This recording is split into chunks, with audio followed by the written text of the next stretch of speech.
সেই কবে এটা 2004-3 না কবে আমাদের ডক্টর ইউনূস সাহেব উনি নোবেল পাইছেন। সেই সময় কতজনের সাথে যে ওনার পক্ষ হয়ে আমি ঝগড়া করছি। ওনার এই নোবেল প্রাপ্তি নিয়ে বুদ্ধিজীবী মহলে দুই ভাগ হয়ে গেছিল। একদিকে ডক্টর কামালকে নিয়ে সেই সময় মাতামাতি ছিল, তো এইদিকে ইয়া সহ মানে সম্ভবত প্রথম আলো বা এরা একটা পক্ষ ছিল, জাহিদিন আর একটা পক্ষ ছিল শফিক রেহমান সাহেব। তো এদের ভিতরেও মানে বাদানুবাদ হচ্ছিল। তো আমাদের ওই আবার একটু আমরা যারা মানে আর একটু সেকেন্ড থার্ড ফোর্থ লেয়ারে আমরা যারা আছি, তো আমাদের ভিতরে এটা নিয়ে হিউজ আলোচনা হইতো।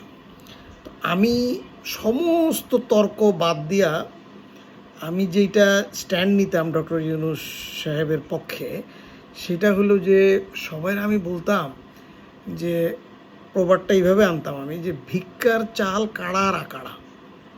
ভাই, আমরা তো গন্ডায় গন্ডায় নোবেল পাই নাই, আমরা অস্কারের আমাদের রেকর্ড নাই, আমাদের মানে সবেদন একটা পাইছি। এটার ভিতরে যদি প্রবলেম থাকে তো মানে তোমরা এটার মাইনা নেও না কেন? যেটাই হয়েছে, আমাদের নামটা তো বাংলাদেশের তো ব্র্যান্ডিং হয়েছে ওয়ার্ল্ডে, যে যেমনি পাইছে, মেকানিজম করে পাইছে, ম্যানেজ করে পাইছে, এইভাবে পাইছে ওইভাবে পাইছে, পাইছে তো আমরা নোবেল পাইছি, আমরা নোবেলের যে লিস্টে নাম উঠছে। একইভাবে আমি এগুলা স্ট্যান্ড নিতাম বিভিন্নভাবে, যে যখন শেখ হাসিনার সময় স্যাটেলাইটে গেছি, যে ভাই আমরা স্যাটেলাইট টিমে আমরা নাম লেখায় ফেলছি। ক্রিকেট নিয়েও আমি এরকম স্ট্যান্ড নিতাম। আমি খেলা নিয়ে এত আমার কোনো আগ্রহ ছিল না, আমি খেলা এতক্ষণ ধরে খেলা দেখার ধৈর্য হয় না কোনো দিন। আমি কন্টিনিউয়াস 15 মিনিট খেলা দেখছি কিনা সন্দেহ, এ ফুটবলই হোক আর ওই যে ক্রিকেটই হোক, আমি সময় ধরে কিছু দেখতে পারি না। কিন্তু আমি ক্রিকেটকে কেন সবচেয়ে গুরুত্ব দিতাম অন্যান্য খেলার চেয়ে, বাংলাদেশের পরিপ্রেক্ষিতে, যে এই একটা খেলা যেটা বাংলাদেশের ব্র্যান্ডিং হয়েছে, ব্র্যান্ডিং ভ্যালু বাড়ছে, বাংলাদেশ শব্দটার ব্র্যান্ডিং ভ্যালু বাড়ছে, এটাতে বিজনেস আসতেছে, এটাতে আমাদের ইমেজ তৈরি হয়েছে। তো ওই একই লজিকে ডক্টর ইউনূস সাহেবের এই নোবেল প্রাপ্তিটাকে আমি ওন করতাম। যাই হোক, এবং তখন থেকে উনি একটা পার্টি করছিল, পার্টিতে আমি মেইলও করছিলাম, মেইলের রিপ্লাইও আসছে, এবং আমার জীবনে রাজনীতি বিমুখ একজন মানুষ, আমি রাজনীতিও করতে চাইছিলাম এই যে ডক্টর ইউনূসের আমার দল, এরকম, হ্যাঁ এরকম একটা নাম। তো কিন্তু সেই ডক্টর ইউনূস মানে উনি এমন একটা কাজ করলেন যেটা বাংলাদেশের 54 বছরের ইতিহাসে কোনো রাষ্ট্র প্রধান এটা করে নাই। ধরেন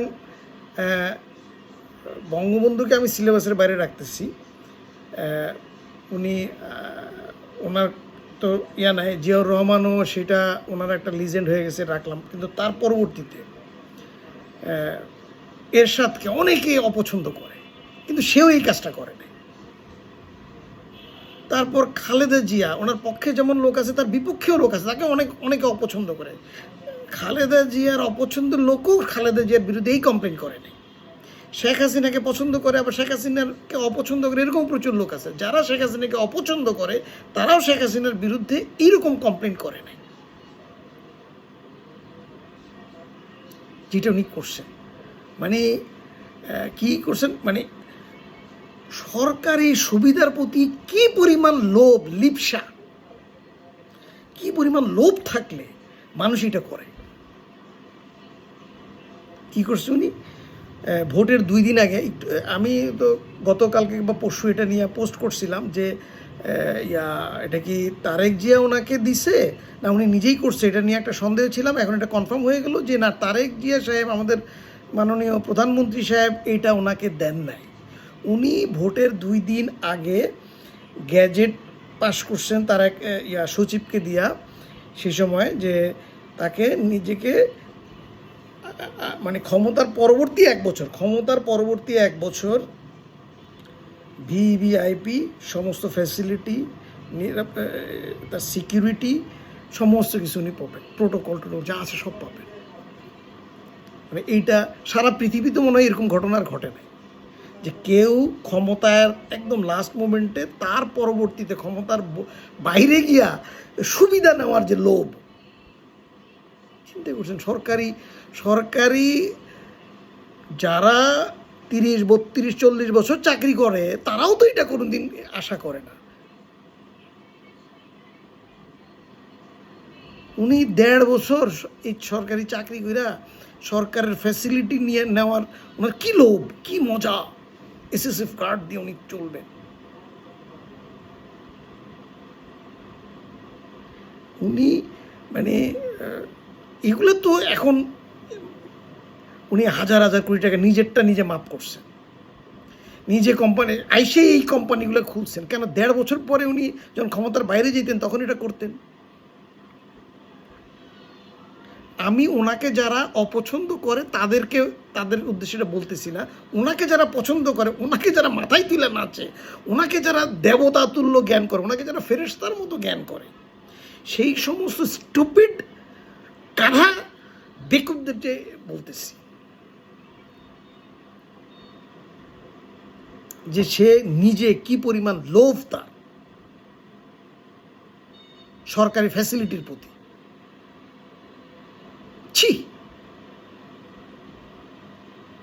ছি। এখন পরবর্তীতে যেটা জিনিস, যে এইটা উনি যেটা করছেন, আমি একজন আইনজ্ঞের সাথে কথা বলছি এই জাস্ট এই রিলটা করার আগে, সেটা হইল যে এইটার স্থায়িত্ব কেমন। উনি বলে যে এটা কোনো ব্যাপার না, জাস্ট একটা পাল্টা প্রজ্ঞাপন দিয়ে এই প্রজ্ঞাপনটাকে বাতিল করতে পারবে, এটা কোনো কিছু না। এখন বিএনপি হয়তো জিনিসটা কইরা বিএনপিকে আবার অনেকে কালার করবে, এই জন্য বিএনপি এই মানে অনেকে ছেঁচড়া বলবে বা ইয়া বলবে, কিন্তু বিএনপির এটা করা উচিত। আদারওয়াইজ এটা উদাহরণ হিসেবে থাকবে, সবাই এরকম করবে। মানে এটা তার ইয়া করার জন্য না, 1 বছর ফ্যাসিলিটি পাওয়া না পাওয়া কোনো অত বড় ব্যাপার না, কিন্তু এটা তো উদাহরণ হিসেবে থাকবে। তো সবাই করবে, ওই ক্ষমতা যাওয়ার আগে 2 দিন আগে সে একটা এরকম গ্যাজেট প্রকাশ করে সেটা করবে, সবাই করবে। এই উদাহরণটা যেন না থাকে, এই জন্যই আমাদের বর্তমান প্রধানমন্ত্রী তারেক জিয়ার উচিত যে সংসদ অধিবেশন শুরু হওয়ার পরেই এটাকে বাদ দেওয়া। আবার শুনতেছি যে তার পক্ষের লোক, প্রকারান্তরের ডিপ স্টেটের পার্টে যারা এখানে সুবিধাভোগী আছে, জামাত, এনসিপি, তারাও নাকি লবিং শুরু করে দিছে জাতীয় এবং আন্তর্জাতিকভাবে, যে এটা বিএনপি, মানে খবরটা এরকম যে বিএনপির জন্য এটা একটা প্রেশার। বিএনপি চাইতেছে না, কিন্তু বিএনপিকে চাওয়ানো হবে যে বিএনপি যেন তাকে প্রেসিডেন্ট হিসেবে চায়। স্বার্থটা জামাত এনসিপির, করাবে বিএনপিকে দিয়ে। বিএনপি এই গরল, এই বিষ পান করবে কি না এটা, উনি যে মানে যদি বিএনপি তাকে প্রেসিডেন্ট হিসেবে নেয়, বিএনপি এমনিই অনেক দোদুল্যমনতায় আছে, বিএনপির একদম মানে ছিঁড়া বানায় ফেলবে। তো আমি বিএনপির প্রতি আহ্বান জানাবো, ভুল কাজটা যেন না করে, একজন অতি সাধারণ নাগরিক হিসেবে এটা আমার একটা আবেদন। আমার ভয়েসটা আমি দিয়ে গেলাম, কতটুকু হবে না হতে জানি না।